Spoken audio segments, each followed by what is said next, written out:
Avez-vous rencontré celui qui ôte le péché du monde? Eh bien, on va apprendre comment le rencontrer aujourd'hui à l'émission La Parole vivante.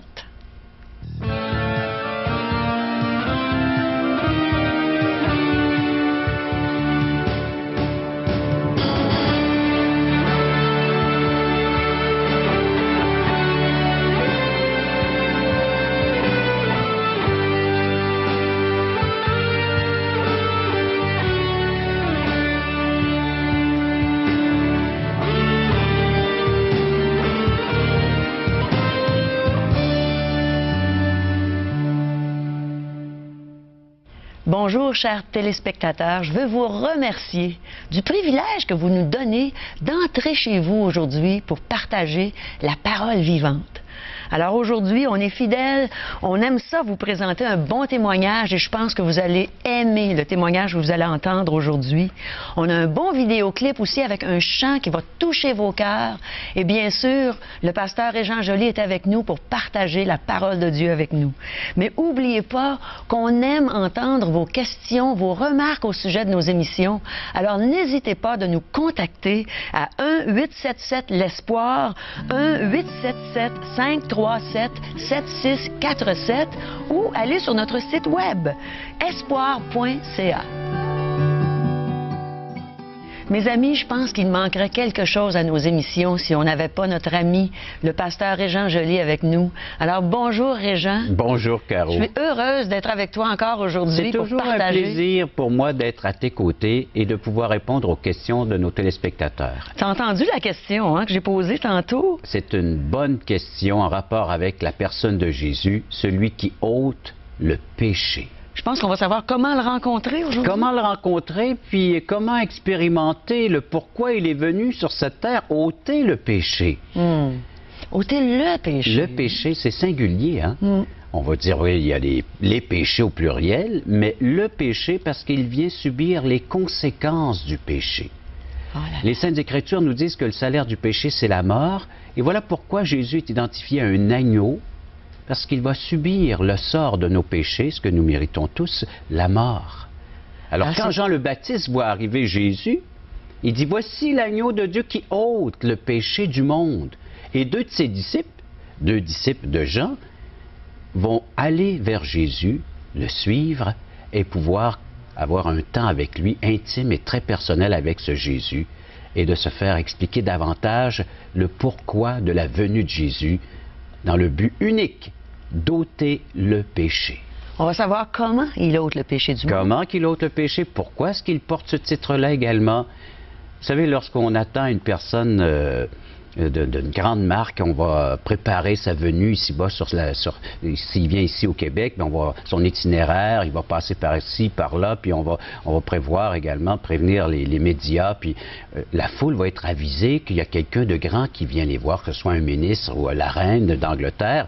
On prépare sa venue. Et c'est la même chose. Jean le Baptiste était le précurseur, c'est-à-dire celui qui préparait la venue du Messie de Jésus.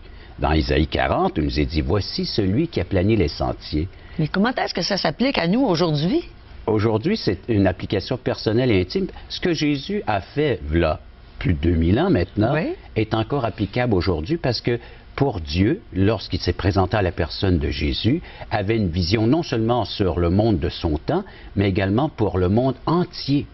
Un plan merveilleux pour chaque personne qui compose cette humanité. Jésus est venu ici-bas sur cette terre dans un moment présent. Nous, on regarde au passé, tout comme ceux qui étaient dans l'Ancien Testament regardaient vers un avenir, mais Jésus est un Dieu, le Dieu unique qui regarde au moment présent. Et voilà pourquoi encore aujourd'hui, cet agneau de Dieu peut ôter le péché de ceux qui se rapprochent de lui.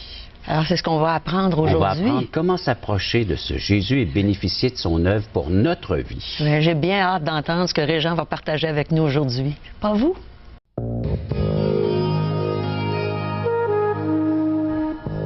Mes amis, c'est avec joie que je peux vous dire que j'ai rencontré celui qui ôte le péché.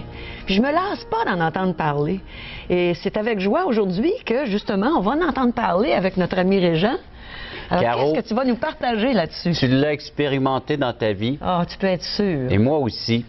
Et on veut le partager avec nos téléspectateurs. Comment ôter le péché qui est en nous? On est tous aux prises avec ce péché et Dieu a pourvu un moyen efficace. On va lire le texte. Je pense que tu vas nous le partager. On va lire le texte dans l'Évangile de Jean, chapitre 1, verset 35. Dans le contexte, on va voir 5 personnes qui rencontrent le Christ. Aujourd'hui, on va en voir 2. 5 personnes dans le temps de Jésus. Dans le temps de Jésus qui ont rencontré le Christ. Et qu'est-ce qui a pu attirer ces gens-là vers la personne de Jésus? Alors, on va en voir 2 aujourd'hui. Entre autres, Jean chapitre 1, verset 35. Si vous avez une Bible, un Nouveau Testament, même l'Évangile de Jean, c'est suffisant pour les prochaines émissions parce qu'on va s'en tenir à l'Évangile de Jean. Moi, je me tiens pas loin puis je regarde dans la Bible. Oui, mais qu'on partage ensemble? Oui, alors donc, verset 35. Le lendemain, Jean, on parle de Jean le Baptiste, était encore là avec 2 de ses disciples, et ayant regardé Jésus qui passait, il dit, « Voici l'agneau de Dieu. » Les 2 disciples entendirent prononcer ces paroles, et ils suivirent Jésus. Jésus se retourna, et voyant qu'ils le suivaient, il leur dit, « Que cherchez-vous? » Ils lui répondirent, « Rabbi, ce qui signifie maître, où demeures-tu? » Venez, leur dit-il. Voyez, ils allèrent et ils virent où il demeurait, et ils restèrent auprès de lui ce jour-là. C'était environ la 10e heure. La 10e heure, c'est environ 16 heures, 4 heures de l'après-midi. Ah, j'ai de la difficulté, moi, avec ça, les 10e heures, tout ça, mais là, tu vas nous l'expliquer. Alors, c'est ça, c'était en fin d'après-midi, c'était la 16e heure, c'était donc à 4 heures de l'après-midi. Il rencontre celui qui peut ôter le péché. Tu disais qu'il le suivait déjà sans savoir qui il était? Bien, déjà dans l'Ancien Testament, on annonçait sa venue. Ah. Et Jean le Baptiste était celui qui avait déjà été annoncé par le prophète Ésaïe. Alors, chez les Juifs, on leur enseignait depuis leur tout jeune âge ces vérités-là concernant la venue d'un Messie. Ah. Alors, ils connaissaient peut-être pas intimement, personnellement Jésus, mais ils en avaient assez entendu parler pour savoir qui il devait être. Alors, c'est pour ça qu'ils étaient attirés de le voilà suivre. Pourquoi qu'ils avaient déjà un cœur disposé en entendant puis en recevant l'enseignement des Saintes Écritures de l'Ancien Testament, ce qu'ils avaient déjà, ce qui était enseigné chez les Juifs dans les synagogues. Alors, à chaque sabbat, on lisait les Saintes Écritures. Ils ont grandi là-dedans, dans cette connaissance intellectuelle peut-être des Écritures. Donc, c'était des gens assez religieux dans ce cas-là? Ou... Tout le monde pratiquait la religion, le judaïsme. Alors, c'était depuis le temps de Moïse, avec les lois, les commandements. Et tout le monde avait une portion de cette loi et on la mettait en pratique. Oh là là. Alors, c'était très religieux. Ça, c'est vrai. Il y avait un bagage de religion chez les Juifs. Et voilà que Jean le Baptiste, donc le précurseur, celui qui est annoncé par la bouche des prophètes de l'Ancien Testament, il annonce à la foule, il annonce à ce peuple de se repentir et de croire en celui qui viendrait. Et lorsqu'il voit arriver devant lui, ou vers lui, la personne de Jésus, il lui donne ce témoignage, voici celui qui ôte le péché du monde. Et là, 2 disciples de Jean... Comment ça se fait que Jean-Baptiste le savait? Ah, parce que lui aussi, il avait reçu directement de Dieu des révélations concernant... Il avait reçu que celui qu'il baptiserait un jour dans le Jourdain descendrait sur lui l'Esprit Saint. Et ça serait la marque, ça serait l'authenticité, ça serait celui que Dieu enverrait pour sauver son peuple. Alors, il l'avait reconnu. Alors, il l'avait reconnu par la venue du Saint-Esprit sous la forme d'une colombe. Et une voix se fit entendre du ciel lors du baptême de Jésus. Et c'est Dieu lui-même qui a parlé et qui a dit, « Celui-ci est mon Fils bien-aimé, en qui j'ai mis toute mon affection, écoutez-le. » Alors, Jean était prêt, lui. Il avait reçu ces révélations directement de Dieu. Alors, il pouvait identifier très bien celui qui était là maintenant parmi eux. Ah, là, je comprends.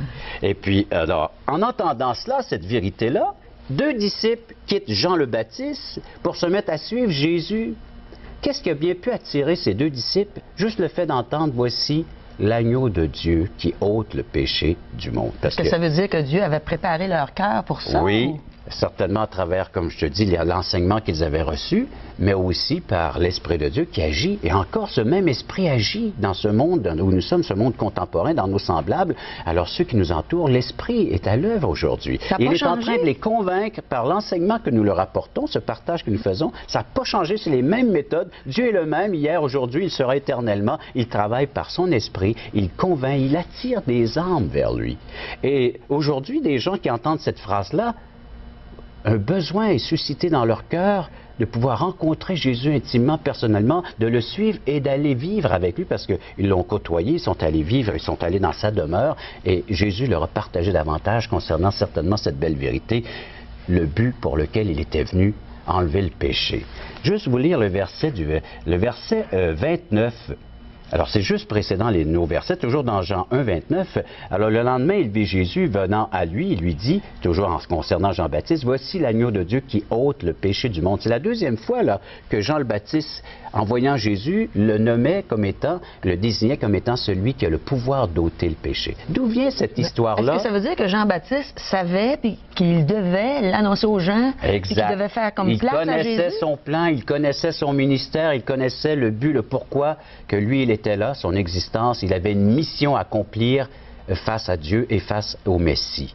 Alors, et puis on a ça, plus c'était besoin annoncé. Ceux qui veulent lire ça dans l'Évangile de Luc, on peut voir la naissance de Jean le Baptiste avec son père, sa mère, et son parent également avec Marie et puis Joseph, les parents de Jésus. Alors, on peut voir ça dans la même époque. Mais cette connaissance de celui qui ôte le péché du monde, ça nous ramène encore à la loi de Moïse et à toutes ces pratiques religieuses du judaïsme. Parce que lorsqu'on péchait dans la journée, à la fin de la journée, on devait aller offrir, on prenait dans nos troupeaux une brebis qui était sans tache, l'une de nos plus belles brebis, hein, et puis on allait l'offrir en sacrifice. C'est-à-dire qu'il fallait aller voir le prêtre de ce temps, le grand prêtre, apporter notre agneau, notre brebis, et s'identifier avec elle, en imposant notre main sur elle. Alors, les disciples qui suivaient Jean le Baptiste... Mais comment est-ce qu'ils savaient qu'il fallait qu'ils fassent ça? Parce que Dieu avait tout prescrit ça par la loi de Moïse, et c'est devenu des pratiques religieuses et il devait le faire couramment et assez souvent dans l'année d'offrir cet agneau. Alors, on prenait cet agneau de notre troupeau et on l'emmenait devant le prêtre et on s'identifiait, on dit « J'ai péché aujourd'hui envers Dieu. J'ai fait ce qui est mal, je n'ai pas obéi à ses lois, j'ai offensé Dieu par mon comportement aujourd'hui, et voici l'agneau que j'offre pour mon sacrifice. » C'est ce que la loi ordonnait. Est-ce que Dieu leur pardonnait à ce moment-là? Ou... Dieu couvrait le péché. Okay. Le temps, c'était cette brebis à laquelle on devait s'identifier en imposant notre main, dire... Et cette brebis était offerte en sacrifice sur l'autel du sacrifice, elle était égorgée, et elle donnait sa vie pour celui qui venait de s'identifier avec cette brebis. Pauvre petite brebis! Oui, puis il y en a eu, on voit dans l'Ancien Testament, alors chacun devait offrir sa brebis, et même le prêtre devait en offrir pour lui-même, étant lui-même un pécheur, puis il devait en offrir pour la nation. Mais les prêtres, eux autres, ils n'étaient pas parfaits, ils avaient besoin d'un sacrifice comme nous. Je suis content que tu dises ça, parce qu'on va aller lire dans Hébreux chapitre 10. Ils n'étaient pas infaillibles? Ils n'étaient pas infaillibles, ils étaient des pécheurs, et dans l'Épître aux Hébreux chapitre 10, il nous est dit, c'est Jésus encore, il dit, c'est pourquoi Christ, entrant dans le monde, dit, il parle à son Père, tu n'as voulu ni sacrifice ni offrande, mais tu m'as formé un corps. Tu n'as agréé ni holocauste ni sacrifice pour le péché. Alors j'ai dit, voici, je viens. Alors, dans le rouleau du livre, il est question de moi, pour faire au Dieu ta volonté. Et après avoir dit d'abord, tu n'as voulu ni agréer ni sacrifice ni offrande, ni holocauste ni sacrifice pour le péché, ce qu'on offre selon la loi, il dit ensuite, voici, je viens pour faire ta volonté. Alors, il supprime ainsi la première chose pour établir la seconde, et c'est en vertu de cette volonté, de la volonté de son Père, que nous sommes sanctifiés par l'offrande du corps de Jésus-Christ une fois pour toutes. Hébreux 10, le verset 10, une fois pour toutes. Alors ça s'applique à nous et aux sacrificateurs. Maintenant, c'est applicable à nous aujourd'hui. Chacun d'entre nous, ces personnes-là qui sont à l'écoute, vous qui êtes à l'écoute présentement, vous pouvez, au lieu de vous identifier comme autrefois le faisait le Juif avec sa brebis, qu'il prenait son troupeau, maintenant le Juif est appelé à s'identifier à ce que le Christ soit venu sur cette terre, qu'il a subi, il a payé ce que nous méritions. Le salaire du péché, c'est la mort. Christ est mort et voilà pourquoi c'est le péché. Il venait porter le salaire, il venait subir la condamnation que le péché nous faisait chacun d'entre nous mériter. Et alors, il l'a subi à notre place, et par le fait même, nous, aujourd'hui, au lieu de subir ce que je mérite selon mes péchés, je m'identifie à Jésus-Christ, ce qu'il a fait à la croix pour moi, et je suis épargné.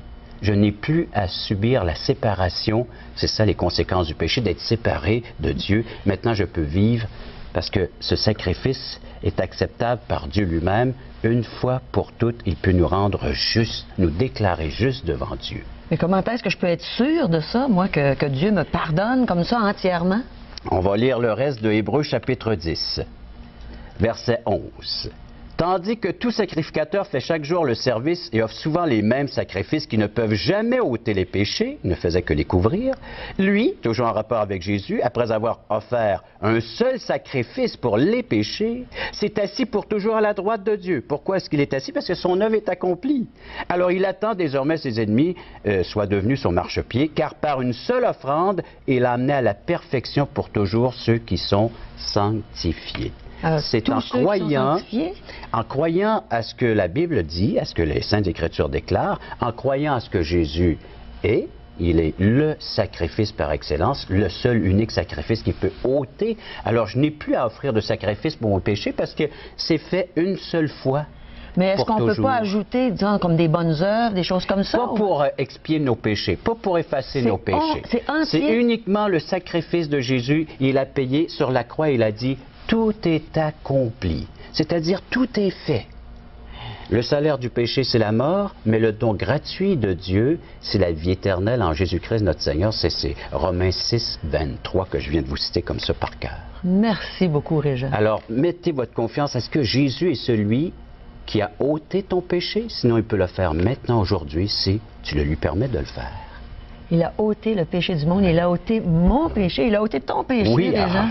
C'est merveilleux. Moi, ça fait 29 ans qu'il a ôté mon péché.